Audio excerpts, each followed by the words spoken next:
कन्हैया कुमार यहाँ पर मौजूद हैं। मैं अब ये मंच उनके हवाले करती हूँ कि वो आज की प्रेस वार्ता के मुख्य बिंदु आपके सामने रखें। जब उनकी बात पूरी हो जाएगी उसके बाद हम आपके सवाल करेंगे।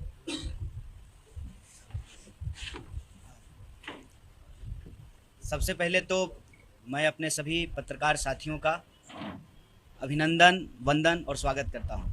ये अभिनंदन, वंदन और स्वागत जो है मध्य प्रदेश में आकर के सीखा हूं।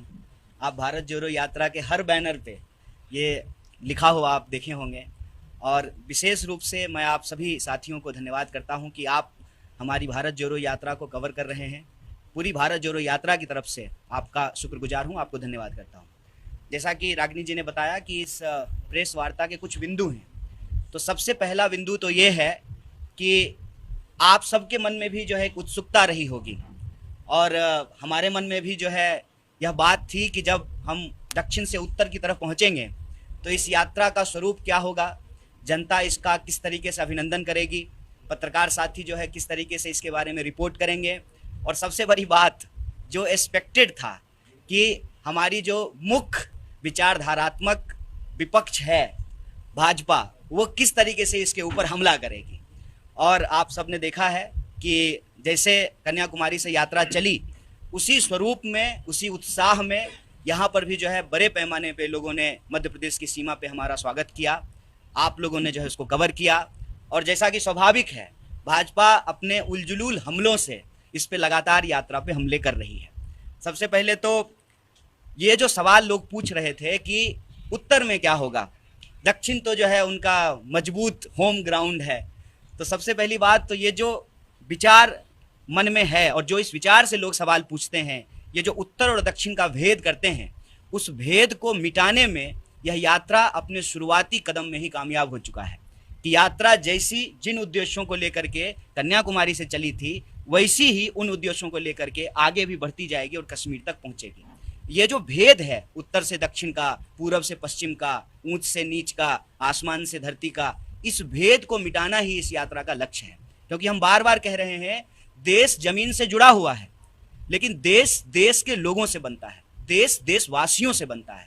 जब देशवासी इकट्ठा रहेंगे तभी देश भी इकट्ठा रहेगा। और हम ये देख रहे हैं कि लगातार देशवासियों को आपस में विभाजित करने का, उनको बांटने का, उनके बीच में डर फैलाने का, नफरत फैलाने की एक राजनीतिक चेष्टा हो रही है। और इसी राजनीतिक चेष्टा के खिलाफ, क्योंकि हमारी ये समझदारी है कि जब हम एकजुट रहेंगे तो हम अपने बुनियादी सवालों पे बात करेंगे, रोजी रोजगार की बात करेंगे, काम की बात करेंगे, प्रगति की बात करेंगे, विकास की बात करेंगे। ये जरूरी मसलों पे बातचीत होगी और जो गैर जरूरी मसले हैं, नफरत की बात, भेद की बात, बंटवारे की बात, ये पीछे छूटेगी। और यात्रा उस उद्देश्य को लेकर के चल रही है। और जैसा पहले दिन से यात्रा पे भाजपा हमला कर रही है, कभी राहुल जी के जूते के फीते पर, कभी जो है राहुल जी के टी शर्ट पर, कभी जो है राहुल जी के साथ जो महिलाएं चलती हैं उनका हाथ पकड़ करके क्यों चल रहे हैं। अरे भाई, क्यों नहीं चलेंगे? अगर हम इस देश के वासी हैं और हम सब भारतवासी अगर आपस में भाई बहन का, बेटा और माँ का ये रिश्ता है तो क्यों नहीं हाथ पकड़ेंगे। लोग जो है सहारे को महत्व देते हैं। हमारी संस्कृति में, भारतीय संस्कृति में कहते हैं कि बेटा और बेटी जो है बुढ़ापे का सहारा होते हैं। जब देश एक संकट से गुजर रहा है, महिलाएं असुरक्षित महसूस कर रही हैं, इस देश में रहने वाले नौजवानों को लगता है कि रोजगार की सुरक्षा उनको नहीं मिल पा रही है, तो वो आकर के जो है राहुल जी का हाथ थामते हैं, राहुल जी प्यार से उनका हाथ थामते हैं। लेकिन जो अपना परिवार छोड़ करके भाग जाते हैं ना, जिम्मेदारियों से भाग जाते हैं, वो ये बात नहीं समझ सकते हैं कि जिम्मेदारी उठाना क्या होता है। अभी मैं देख रहा हूँ हाल के दिनों में एक हमला और हुआ है राहुल जी की दाढ़ी पे, और एक जो है मुख्यमंत्री ने कहा कि राहुल जी की दाढ़ी जो है वो किसी बाहर के नेता का नाम ले रहे थे, आई डोंट नो। तो मैं ये कहता हूं कि हमारे नेता दाढ़ी कैसे रखें इसकी चिंता आप छोड़ दीजिए। आप ये बताइए कि देश के लोग गाड़ी कैसे रखें। जब 100 रुपये लीटर पेट्रोल बिकेगा तो गाड़ी कैसे रखेंगे। प्रधानमंत्री जाकर के कहते हैं चुनावी रैलियों में कि मैं गाली खाता हूं। महोदय, जनाब, आप गाली खाते हैं, आप बताएं कि हम थाली में क्या खाएं। जब दाल 200 रुपये किलो बिकेगी और जो है लोगों को नींबू 200 रुपये किलो खरीदना पड़ेगा, तो आप तो गाली से पेट भर लेंगे। देश के जो लोग हैं वो थाली में क्या रखें, इस सवाल का आप जवाब दें। बार बार जो है बुनियादी सवालों को गुमराह करने की कोशिश की जाती है। अभी मध्य प्रदेश जब यात्रा आई है तो शिवराज जी बयान दे रहे हैं, उनके मंत्री बयान दे रहे हैं, तो मुझे उनका एक पुराना बयान याद आ गया। मैं वाशिंगटन नहीं गया हूँ, मेरे पास पासपोर्ट नहीं है, लेकिन अगर मध्य प्रदेश की ये सड़कें, बुरहानपुर से हम चल रहे हैं, अगर ये वाशिंगटन की सड़क है तो बहुत घटिया है। इतना घटिया है कि आपको अलग से पाउडर लगाने की जरूरत नहीं है, धूल से जो है पूरा मेकअप हो जाएगा आपका। इतनी खराब सड़कें, और आप लोगों की स्थिति देखिए, लोग जो है गरीबी में जीने को विवश हैं, आदिवासियों से जो है उनका हक और अधिकार छीना जा रहा है, नौजवानों के पास रोजगार नहीं है, किसान आत्महत्या करने को विवश हैं। पीछे कई किसानों ने कहा कि सोयाबीन की खेती के चलते वो तबाह हो गए हैं, क्योंकि सोयाबीन का उनको दाम नहीं मिलता है, कपास का दाम नहीं मिल रहा है। तो ये मध्य प्रदेश के बुनियादी सवाल हैं, और भारत जोड़ो यात्रा अपने इसी पवित्र उद्देश्य को लेकर के चल रही है कि किसी भी सूरत में भारतीय राष्ट्रीय कांग्रेस ने देश के वो जो आज़ादी दिलाई, जो संविधान प्रदत्त अधिकार लोगों को दिलाए, वो किसी भी कीमत पे जो है छीनने नहीं देंगे। देश में नफरत नहीं फैलेगा, हम एकजुट रहेंगे, और एकजुट देश की प्रगति रोजी रोटी, कपड़ा, मकान, शिक्षा, स्वास्थ्य, सड़क, बिजली, पानी के सवाल पे होती है। इस सवाल पे सरकार की जवाबदेही तय की जाएगी। और इस यात्रा की एक खास बात है कि हम अपने मन की बात नहीं सुना रहे हैं, ये हमारी पार्टी और हमारे नेता का कैरियर का सवाल नहीं है। इस देश के अंदर 45 साल में जब सबसे ज़्यादा बेरोजगारी है तो उन नौजवानों के कैरियर का सवाल है। इसीलिए यह यात्रा जब कन्याकुमारी से चली थी तो ये भारतीय राष्ट्रीय कांग्रेस के लिए उत्सव था। अब जब यह यात्रा 2000 किलोमीटर से ज़्यादा चल चुकी है और हम सतपुरा की पहाड़ी की उस तरफ से सतपुरा की पहाड़ी के इस तरफ आ चुके हैं, तब ये यात्रा उत्सव से महोत्सव बन चुका है। इस महोत्सव में आप सब भी किसी न किसी रूप में शामिल हैं। विरोध करने के लिए ही सही, भाजपा भी इस यात्रा को लाइव देख रही है। तो इस महोत्सव में पूरे देश का भारत जोड़ो यात्रा की तरफ से स्वागत है। आप सबको एक बार पुनः धन्यवाद, शुक्रिया। ये कितना कांग्रेस में कितना मौजूद है? कल का एपिसोड अशोक गहलोत और सचिन पायलट का देखा, आज एक आपके मध्य प्रदेश के मीडिया कोऑर्डिनेटर ने बीजेपी ज्वाइन कर लिया, तो ये कितना मौजूद है कांग्रेस के ऊपर? देखिए, सबसे पहली बात तो ये है कि मुझे बड़ी खुशी होती है कि पूरा देश जो है भारतीय राष्ट्रीय कांग्रेस की चिंता कर रहा है कि हमारे घर के भीतर क्या हो रहा है, हमारे किचन में क्या बन रहा है, हमारा कौन नेता क्या बोल रहा है। तो यह चिंता से हम लोग बहुत प्रसन्न हैं। लेकिन हम आश्वस्त कराना चाहते हैं आपके माध्यम से पूरे देश को, कांग्रेस पार्टी 1885 में बनी थी, इस देश की सबसे बड़ी पुरानी पार्टी है, और कई झंझावत हमने देखे हैं इधर से उधर। और जहां तक आप टूट और बिखराव की बात करते हैं, कई तो कांग्रेस से निकले हुए लोग मुख्यमंत्री बन के घूम रहे हैं। भाजपा के मंत्रिमंडल को देखेंगे तो कई प्रमुख मंत्री बने हुए हैं जो जब तक कांग्रेस में थे तो भाजपा उनको परिवारवादी कहती थी, भ्रष्टाचारी कहती थी, अब वो जो है मुख्यमंत्री बने हुए हैं, वहाँ जो है मंत्री बने हुए हैं। तो कांग्रेस पार्टी के लिए कोई नई बात नहीं है। जब परिवार डेमोक्रेटिक होता है ना तो हर सदस्य को बोलने का अधिकार होता है। जब परिवार एटोक्रेटिक होता है ना तो लोग डर से जाकर के आत्महत्या कर लेते हैं। हमारा इंटरनल मैटर है, हमारे सीनियर लीडर यहाँ मौजूद हैं, पूरा जो है नया जो है अध्यक्ष चुने गए हैं। कुछ दिन में जो है सीडब्ल्यूसी का भी चुनाव होगा, सीडब्ल्यूसी का गठन होगा। हम अपने इंटरनल मैटर को संभाल लेंगे। आपने चिंता जाहिर की, देश की क्यूरियोसिटी है, इसके लिए हम अपनी पार्टी की तरफ से, भारतीय राष्ट्रीय कांग्रेस की तरफ से आप सबका शुक्रिया अदा करते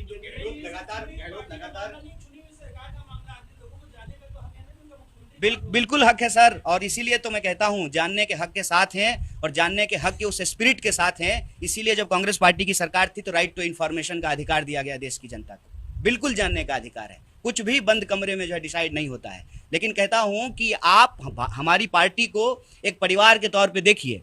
भेद विभेद होते हैं, बहस होता है, आप लेकिन हमारे एक्सपीरियंस पे भी भरोसा रखिए कि इतने साल से देश को चलाए हैं तो अपनी पार्टी भी चला रहे हैं। जहाँ तक विभेद का सवाल है, हम नौजवानों में एक बात होती है कि हमको जो है कई बार समस्याओं को देख करके लगता है कि इसका कोई निराकरण नहीं होगा। समस्या अपने साथ समाधान लेकर के आती है, इसका भी समाधान हो जाएगा। आप जो प्रश्न पूछ रहे हैं उस प्रश्न से तो हम इनकार नहीं कर रहे हैं। हम ये नहीं कह रहे हैं कि जो है कोई मतांतर नहीं है, मतांतर को भी स्वीकार कर रहे हैं। और मैं ये भी कह रहा हूँ कि वॉइस ऑफ डिसेंट होना ये डेमोक्रेटिक पार्टी का लक्षण है, इसको भी जो है हम प्राउडली एक्सेप्ट कर रहे हैं। जहां तक फैसलों की बात है उसके लिए वो बॉडी है, उसके लिए प्रेस कॉन्फ्रेंस नहीं है। इसके लिए मैं क्षमा चाह रहा हूँ। आपकी यात्रा का जो टोन बना था, बढ़िया टोन चल रहा था, राजस्थान में जाने वाले हैं आप, तो उससे पहले गहलोत साहब ने छोड़ दिया। नहीं, देखिए ये सब मैं आपसे आग्रह करूंगा कि ये सब भाषा का इस्तेमाल ना करें। वो एक प्रदेश के जो है चुने हुए मुख्यमंत्री हैं, बम फोड़ दिए, ग्रहण लग गया। नहीं, आपसे मैं ये आग्रह करता हूँ कि ये प्रेस वार्ता, मैं जिस विनम्रता से आपके सवालों का जवाब दे रहा हूँ, आप भी अपनी जवाबदेही तय करें। ये प्रेस कॉन्फ्रेंस भारत जोड़ो यात्रा को लेकर के है। आप इससे संबंधित जो भी प्रश्न पूछना चाहते हैं पूछें और बड़े धैर्य से मैं आपको जवाब दूंगा कि भारत जोड़ो यात्रा पे चुनाव के परिणाम का, पार्टी के भीतर होने वाले किसी विवाद का कोई असर नहीं पड़ेगा। जैसा मैंने आपको कहा था और हमारे साथियों ने कहा था कि दक्षिण से यात्रा को उत्तर आने दीजिए, सारी उत्सुकता समाप्त हो जाएगी। लोग यही कह रहे थे ना जब हम लोग केरल में चल रहे थे कि आप तो केरल में हैं, देखेंगे मध्य प्रदेश में क्या होगा। मध्य प्रदेश में भी लोग आ रहे हैं, अपनी बात आ रहे हैं। तो हम ये कह रहे हैं कि वैसे ही राजस्थान में भी यात्रा चलेगी, क्योंकि ये यात्रा जो है, जो मैं कह रहा हूं, पहले भारतीय राष्ट्रीय कांग्रेस के लिए उत्सव था, अब ये देश के लिए महोत्सव बन चुका है।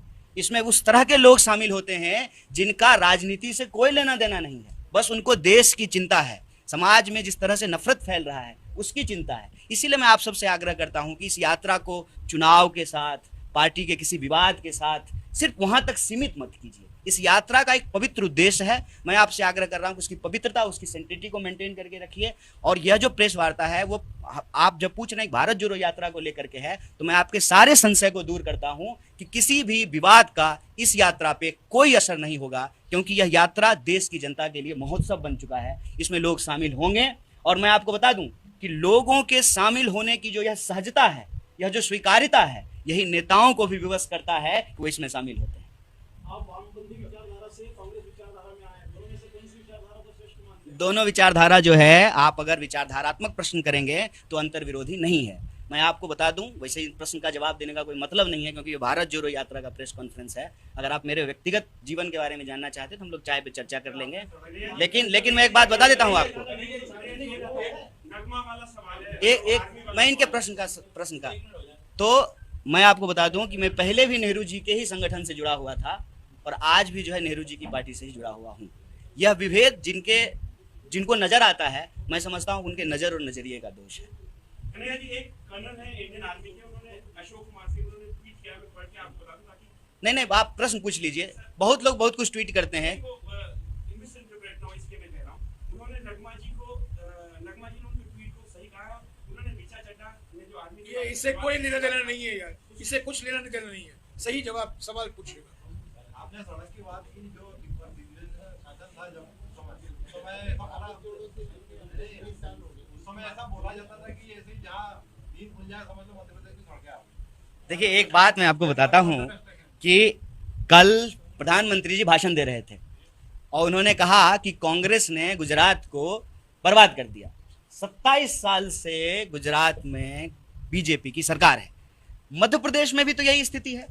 आप भी जो है अभी दिग्विजय सिंह जी को याद कर रहे हैं, लगातार सरकार है और जितने वादे वो हर बार सेम घोषणा पत्र जो है ईयर बदल करके आपके सामने दे देते हैं।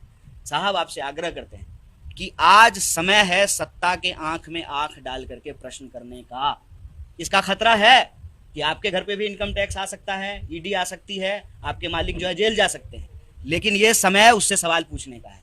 अगर हम यही कौन कोना खेलते रहेंगे तो सही सवाल पे तो कभी पहुंच नहीं पाएंगे।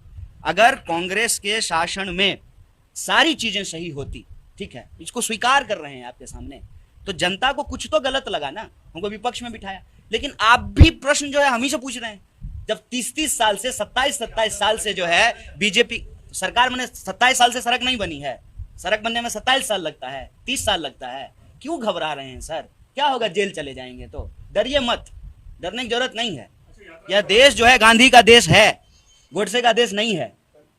इसको समझिए। आज सवाल सत्ता से पूछा जाना चाहिए और विपक्ष से जो आप सवाल पूछते हैं, तो हम विपक्ष की जिम्मेवारी निभाने के लिए तैयार हैं।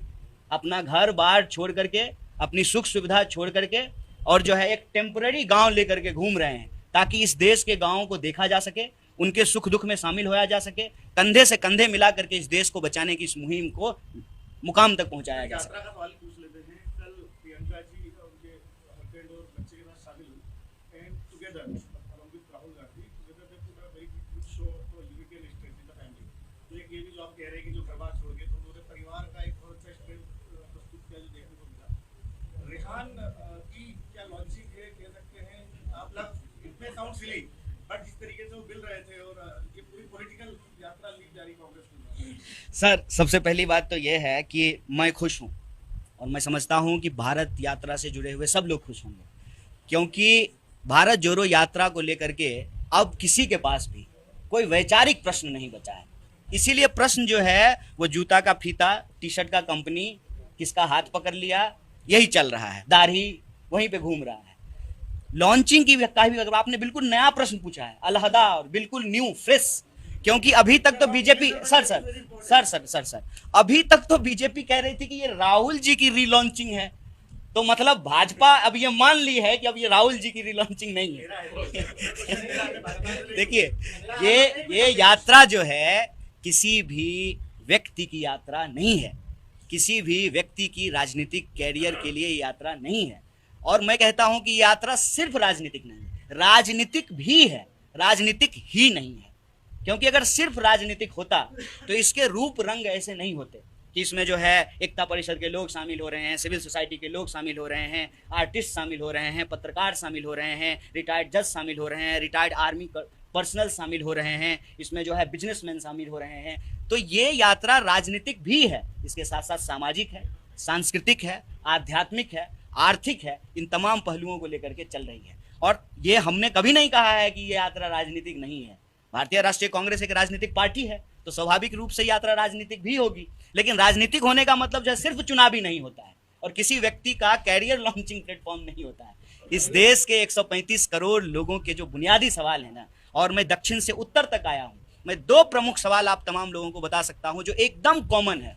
मतलब पांव पखाड़ती भारत माता की हिंद महासागर कन्याकुमारी से जब हम शिखर पे पहुंचेंगे कन्याकुमारी कश्मीर तक, तो एक सवाल जो सबसे प्रमुख है ना, वो है महंगाई क्या और बेकारी का। इसीलिए इस प्रेस वार्ता में भी हमने जो 2 प्रमुख बिंदुओं पे बात की है वो है महंगाई और बेकारी का। हमको लगता है महंगाई बहुत लॉन्च हो गई है सर, एकदम जो है रॉकेट लॉन्चर से भी तेज चल रहा है, तो इस पे हम लोगों को बात करना चाहिए।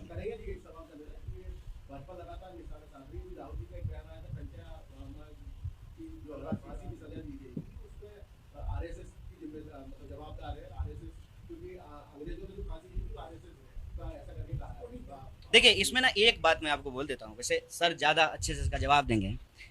हमने जितना इतिहास पढ़ा है उस इतिहास में जो एक मोटी बात आप समझ सकते हैं 1942 से लेकर के 2022 तक। 1942 में जब गांधी जी के नेतृत्व में भारत छोड़ो आंदोलन हो रहा था अंग्रेजों के खिलाफ, तब भी आरएसएस अंग्रेजों के साथ थी। और आज जब राहुल गांधी जी के नेतृत्व में 2022 में भारत जोड़ो आंदोलन हो रहा है, तब भी ये लोग विचारधारात्मक तौर से देश को बांटने वाली विचारधारा के साथ खड़े हैं। कैसे? जब आप शमशान कब्रिस्तान करेंगे, जब आप समाज को उसके पहचान के आधार पर बांटेंगे, तो ये भारतीयता और उसकी संस्कृति के विरुद्ध है। क्योंकि गांधी कहते हैं रघुपति राघव राजा राम, पतित पावन सीताराम, ईश्वर अल्लाह तेरो नाम, सबको सन्मति दे भगवान। ये मैं बस खत्म कर रहा हूं। तो ये जो भावना है ये भारतीयता की भावना है, और इसी भारतीयता की भावना को स्थापित करने के लिए, इसको अंग्रेजों की मानसिकता से, जिसको कहते हैं कॉलोनियल मेंटालिटी, उससे मुक्त कराने के लिए इस देश में संघर्ष हुए। और उस संघर्ष को के साथ जो लोग खड़ा नहीं हुए वो देश के साथ गद्दारी किए थे। और आज जब हम रोजी रोटी की बात कर रहे हैं और जो रोजी रोजगार छीनने वाली पॉलिसी है उसके खिलाफ लड़ रहे हैं, तो जो लोग उनके साथ खड़े हैं, जो अपने दोस्त के साथ खड़े हैं, वो देश के खिलाफ खड़े नहीं है। किनका? विचार की बात हुई है।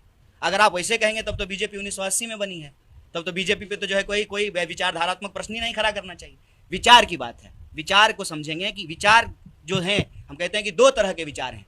एक गांधी का विचार है जो सबको साथ में सन्मति से ले चलने की बात कर रहे हैं, और दूसरा गोडसे की विचार है जो कह रहा है कि अगर आपका पहचान अलग है तो आप साथ नहीं रह सकते। ये विचार का प्रश्न है।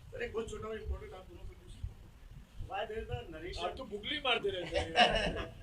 Why there is a narration that people inclination towards Hindutva, Hindu Dharma or Sanatan Dharma, whatever you can call it, are liking with the BJP, not Congress. नहीं, मैं समझा नहीं आपको। नहीं, ये कह रहे हैं कि क्यों लोगों का लगाव है हिंदुत्व से। नहीं, जो हिंदुत्व और हिंदू धर्म और सनातन धर्म की तरफ जो लोग हैं वो बीजेपी को ज्यादा लाइक क्यों कर रहे हैं और करते हैं, कांग्रेस को लाइक नहीं कर रहे। देखिए अगर आप इस तरह से चीज़ों को देखेंगे ना, लाइक करने का क्या पैमाना है? चुनाव जीतना, यही पैमाना है ना। तो मुझे आप एक बात बताइए कि यही प्रश्न जब हमसे पूछा जाता है कि आपके लोग चले गए वहाँ, ठीक है, तो वो लोग जब यहाँ थे तब भी जीत रहे थे, और वो लोग जब वहाँ गए तो तब भी जीत रहे हैं। तो ये लाइकिंग का पैमाना क्या है? लाइकिंग का पैमाना सिर्फ और सिर्फ जो है, हम अभी चुनावी रिजल्ट को देख रहे हैं। चुनावी रिजल्ट जो है ना, लाइकिंग का पैमाना नहीं है। और इसका एक मात्र उदाहरण मैं आपको देता हूँ। लाइकिंग के आधार पर विचारधारात्मक सवाल पे तो गांधी जी और गोडसे की विचारधारा अलग अलग है, और आप जानते हैं कि ये गोडसे को मानने वाले लोग हैं। तो ये 2 अक्टूबर को गांधी के सामने फूल चढ़ाने क्यों जाते हैं? तो देश गांधी को ज्यादा पसंद करता है कि गोडसे को? आप मुझे बस ये तय करके बता दीजिए। और माफ कीजिएगा, मैं बार बार कहता हूँ, हिंदू धर्म एक महान धर्म है, इसको किसी राजनीतिक विचारधारा से जोड़ करके इसको बदनाम न किया जाए। अंग्रेजी ट्रांसलेशन में लोग जो है बोल देते हैं हिंदुत्व, लेकिन ये हिंदू नहीं है, इसको समझना पड़ेगा। जैसे मैं एक एग्जांपल हमेशा देता हूँ, हम मर्द हैं, जरूरी नहीं है कि मर्दवादी हैं। आप किसी एक जाति में पैदा हुए हैं, जरूरी नहीं है कि आप जातिवादी हैं। जातिवादी होना एक नकारात्मक विचार है, किसी जाति में पैदा होना आपके हाथ में नहीं है। मसलन आप हो सकता है ब्राह्मण हो, जरूरी नहीं हो कि आप ब्राह्मणवादी होंगे। किसी भी नकारात्मक विचार को जो समेट करके चलता है और उसके आधार पर जो राजनीति करता है, उसको आप अलग कर दीजिए। और हिंदू धर्म इस देश की संस्कृति में बसी हुई है, जिसमें सहिष्णुता है, स्वीकार्यता है, बड़ों का सम्मान है, विश्व शांति की बात है, एकता की बात है। तो इसको जानबूझ करके एक किया जाता है। मैं बार बार कहता हूँ, फेयर एंड लवली का क्रीम नहीं है, मुंह में लगाने का अलग, पैर में लगाने का अलग। और अक्सर जो है हमारे ऊपर भी लोग ये सवाल उठाते हैं कि आप सॉफ्ट कर रहे हैं। कोई सॉफ्ट हार्ट नहीं कर रहे हैं। हम सर्व धर्म संभाव में भरोसा रखते हैं, हम हिंदू हैं, और इसमें जो है कोई ग्लानि की बात नहीं है, इसकी स्वीकार्यता है, ये एक बात है। लेकिन हमारा धर्म किसी भी दूसरे धर्म को मारने की, हत्या करने की, नफरत फैलाने की इजाजत नहीं देता है, क्योंकि हम विश्व एकता और शांति की बात करने वाले लोग हैं। इसीलिए मैं बार बार कहता हूँ, प्रभु का नाम लेकर के लोग अपनी दुकान चलाते हैं, ये एक अलग बात है। और धर्म जो है उसका काम धार्मिक उपासनाओं के लिए है, प्रार्थनाओं के लिए है, पूजा के लिए, वो एक बात है। लेकिन विधानसभा चुनाव में, लोकसभा में इसका इस्तेमाल होना, ये धर्म नहीं है, ये सांप्रदायिकता है। और सांप्रदायिकता की राजनीति इस देश में आरएसएस लंबे समय से की है और भाजपा आज कर रही है। तो यही हम कह रहे हैं कि जो लोग अपने धर्म से प्यार करते हैं, सांप्रदायिकता उनके धर्म के विरुद्ध है और उनको सांप्रदायिकता से बच करके रहना चाहिए। और उसी सांप्रदायिकता की विचार ने इस देश में सर्वधर्म की बात करने वाले बापू की हत्या कराई। इसीलिए ये कन्फ्यूजन नहीं फैलाया जाना चाहिए। इसी के आधार पर नफरत फैलाया जा रहा है और नफरत के चलते हमारे देश के मुद्दे पीछे छूट रहे हैं। इसीलिए भारत जोड़ो का नारा है, नफरत छोड़ो, भारत जोड़ो।